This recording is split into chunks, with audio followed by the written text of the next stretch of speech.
तस्वीरों में पुलिस की हथकड़ी में दिख रहा ये वही शख्स है जिसने पिछले दिनों एक महिला की चाकू से गोदकर हत्या कर दी थी। हैरान करने वाली बात यह है कि आरोपी ने पति के सामने ही महिला को मौत के घाट उतार दिया और फिर मौके से फरार हो गया।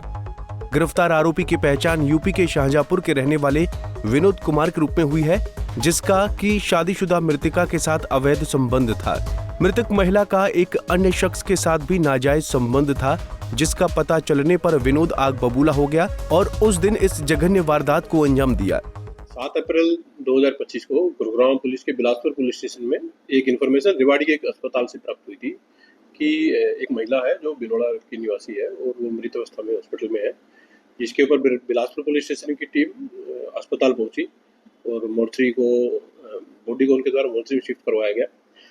मृतक महिला थी, उसके पति के द्वारा पुलिस को एक रिटन कंप्लेंट फाइल की गई है और उनके द्वारा एलिगेशन लगाए गए हैं कि जिस मकान में वह गांव बिलोड़ा में किराए पर रहता था, उसी मकान में 2 अन्य व्यक्ति भी किराए पर रहते थे और शिकायतकर्ता द्वारा बताया गया है कि जो मृतक महिला थी उसका उन दोनों व्यक्तियों के साथ में कुछ संबंध फिलहाल में चल रहे थे। तो कल शाम को जब वह अपने घर वापस आया तो उसके द्वारा पाया गया कि उन दोनों जो व्यक्ति थे उनमें से एक व्यक्ति उसकी वाइफ के साथ में खड़ा हुआ था और उनकी किसी बात को लेकर के बहस आपस में हो रही थी और इसी बहस के दौरान उस व्यक्ति के द्वारा वहीं से चाकू उठा करके और महिला पर हमला कर दिया गया।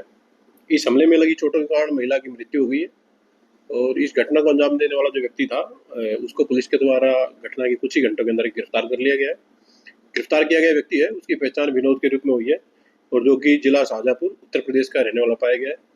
पुलिस के द्वारा एक्यूज को अरेस्ट कर लिया गया है। कल कोर्ट में प्रोड्यूस करके उसको फर्दर जो लीगल प्रोसीडिंग है वो केस में की जाएगी। ये दोनों एक ही मकान में किराए पे रहते थे और उसी दौरान उनकी मृतक महिला से जानकारी हुई थी और फिलहाल केस की इन्वेस्टिगेशन बिल्कुल प्राइमरी स्टेज पर है और इन्वेस्टिगेशन में जैसे जैसे फैक्ट सामने आएंगे पुलिस उसके अकॉर्डिंग अपनी कार्रवाई जारी रखेगी। अभी एक्यूज को अरेस्ट किया गया है और प्राथमिक स्टेज पर है, पूछताछ उससे जारी है कि उसके द्वारा इस घटना में जो शामिल अन्य भी कोई अगर आरोपी होगा तो उसको पुलिस के द्वारा गिरफ्तार किया जाएगा। बहरहाल गुरुग्राम पुलिस मृतका के पति की शिकायत पर आरोपी को गिरफ्तार कर उससे पूछताछ कर रही है। घटना में अगर कोई अन्य साथी भी शामिल हुआ तो उसे भी नहीं बख्शा जाएगा। गुरुग्राम से पवन सेठी, पंजाब केसरी टीवी। हमसे जुड़े रहने के लिए हमारे YouTube चैनल को सब्सक्राइब करें और नई वीडियो की नोटिफिकेशन के लिए बेल आइकॉन को दबाएं। अगर आप ये वीडियो Facebook पर देख रहे हैं तो लाइक जरूर करें और ज्यादा से ज्यादा शेयर करें। धन्यवाद।